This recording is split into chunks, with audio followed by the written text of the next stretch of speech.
Warning to you from somebody who's now age 17 and part of the new generation.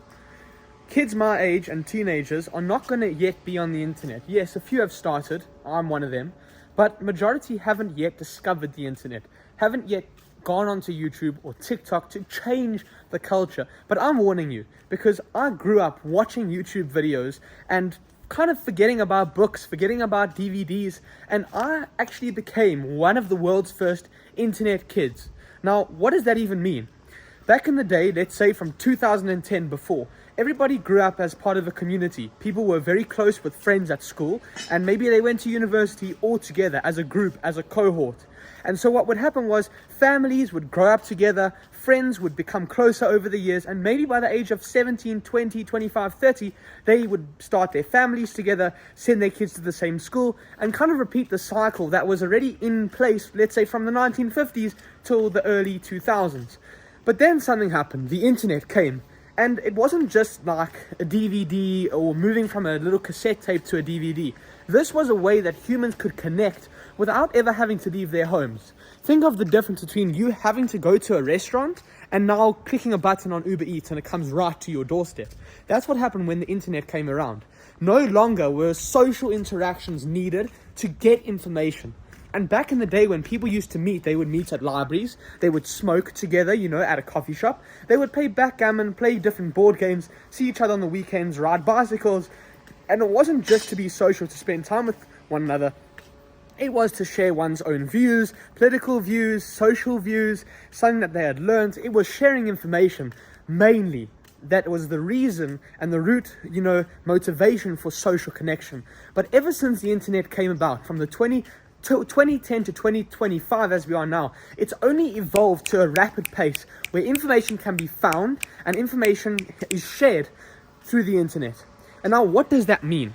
It means that there's an entire generation of kids about to come. This is a tsunami, and I'm just the first few splashes. Me making videos today, and all the other teenagers that you've seen, and young kids, anyone younger than 18, we are the first few splashes of a tsunami that is about to erupt on the whole world, like a volcano that's being prodded with a stick, and it's starting to splatter volcanic ash and the red hot fluids, right? But it has not yet fully erupted. But when it does erupt, there's going to be thousands upon millions of videos of internet kids like me, but even worse, more of a meme than me, sillier views and sillier, videos than me.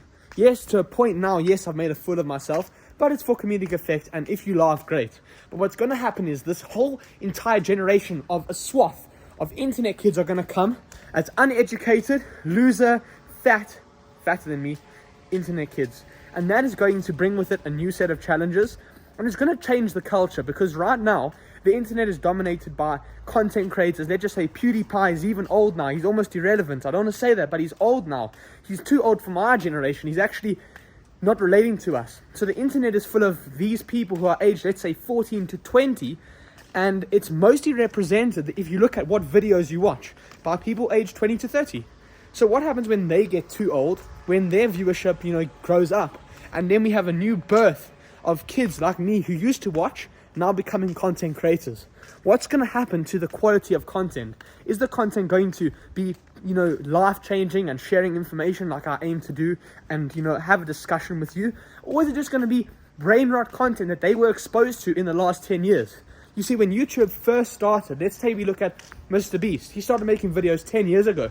And he was a content creator who grew up in the real world. He most likely went to a school and had real friends. He played hopscotch in the street and rode his bicycle like I did. Obviously to a great extent and for more years in his life.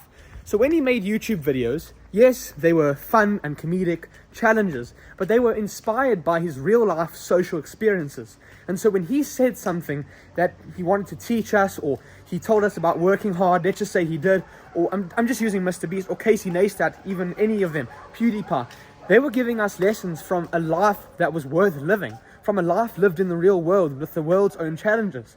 Today you see videos, let's say my generation and younger, what have we really had? Obviously I'm special because I used to play hopscotch and ride my bike in the street. But for most other kids who grew up on the internet like me, with a very similar upbringing, if you can say, on the internet, all they've been exposed to is brain rot content. All they've been exposed to is just comedic videos where people pull funny faces, do stupid things, give away lots of money, perhaps smoke drugs.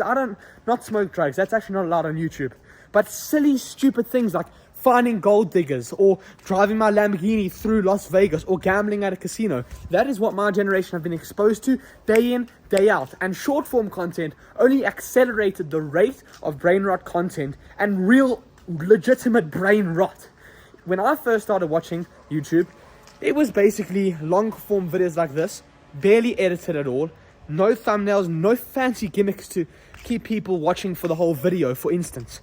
And it was also mainly music videos, so I could play a video and not have to watch the whole thing, simply listen to the music. Today, you open up YouTube, you can't even find a long form video that's 8 minutes. Everything is like 10 seconds, 40 seconds.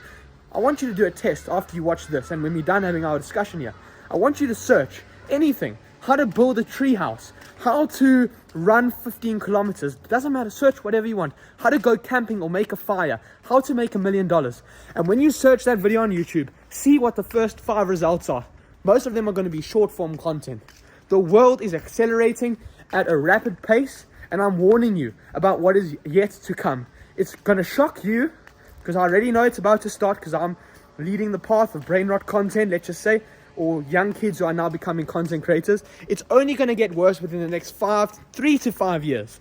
You're going to start seeing kids age 14, 15, 16, 17, making content not like this, similar to this, but worse. Brain rot. I'm telling you, it's a tsunami. It's a volcano that is yet to erupt. And I'm warning you, the internet is about to become dominated by brain rot content, by internet loser kids. And let's see what happens.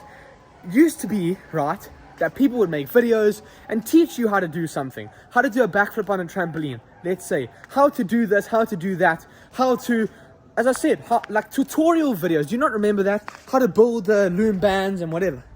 But then people realized, I don't really want to put in the effort. It's boring to me how to do A, B, and C, how to build a DIY. I'm sure you've all seen those DIY videos where there's a background music like, and then at the end, somebody's made like an Iron Man suit out of wood or out of chopsticks or something like that. So back in the day, watching YouTube was something more or less educational. You could at least put a spin on it and say, watching YouTube, for the kids, it's fine, it's educational. At least he learns something. He's learning English or he's learning whatever.